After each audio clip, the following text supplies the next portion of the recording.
சிவசக்தி அந்த ஆஃபர் வந்தது. பிகினிங்லேயே வந்து சுஜாதா விஜயகுமார் அவங்கக்கிட்ட பேசும்போதே கொஞ்சம் வந்து ஸ்ட்ரிக்டாக தான் பேசினேன். ஷூட்டிங் போக மாட்டேன் சீரியலில், நான் அங்கே போய் அழுதுகிட்டே இருக்கணும், இங்கேயும் அழுதுட்டு தானே இருக்கப்போ.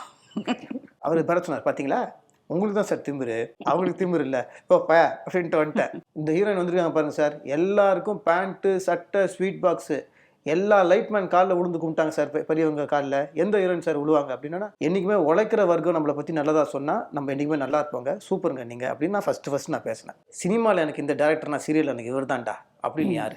ஸோ அது வந்து நெகட்டிவ் ஷேடில் வந்தது எனக்கு. அதுதான் மௌனராகம். அதோட எக்ஸ்பீரியன்ஸை டோட்டலாக டிஃப்ரெண்ட்டாக இருந்தது. அது பாண்டவர் பூமி எப்படியோ அந்த மாதிரி வந்து மௌனராகம் மூவிலேருந்து வந்ததுனால என்னோட எல்லா டைரக்டர்ஸும் வந்து எனக்கு ஒரு சின்ன காம்ப்ளிமெண்ட் கொடுப்பாங்க எப்பவுமே, சட்டிலாக நடிக்கிறீங்க அப்படின்னு. மைண்ட் வாய்ஸ்க்கு ரியாக்ட் பண்ணிட்டேன். நான் பண்ண பிறகு அவர் வந்து அங்கே மானிட்டர்லேருந்து அவர் பார்க்குறது என்ஜாய் பண்ணுவார். மானிட்டர் பார்த்து இன்னும் இன்னும் கண்ணை விரி, இன்னும் கோவம். எனக்கு அதுக்கு மேலே வந்து வரல. அதுவும் மைண்ட் வாய்ஸில் வரணும். அது சார் அவ்வளோதான் சார் வரும் அப்படின்னு நான் செல்வத்துக்கிட்ட சொன்னேன். நீ வாயை திறந்து ஒரு ஆர்டிஸ்ட்டை பாராட்டி இருக்கிறது ஷமிதா மட்டும்தான். அதே மாதிரி ஷமிதா வந்து சேரன் சாருக்கு அப்புறம் ஒரு டைரக்டரை அவ்வளவு மதிக்கிறது செல்வம் ஒன்றை மட்டும்தான். இது மட்டும் இல்லை, எனக்கு தெரிஞ்சு உன் ஃபோனில் வந்து ஒரு வாய்ஸ் நோட் இருக்குமே,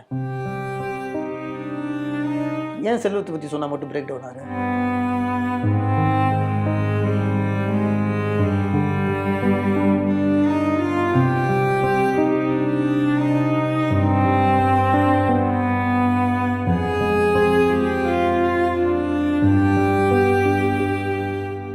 ஷமிதா வந்துட்டியா, இன்னைக்கு எனக்கு என்ன செஞ்சு தர போற?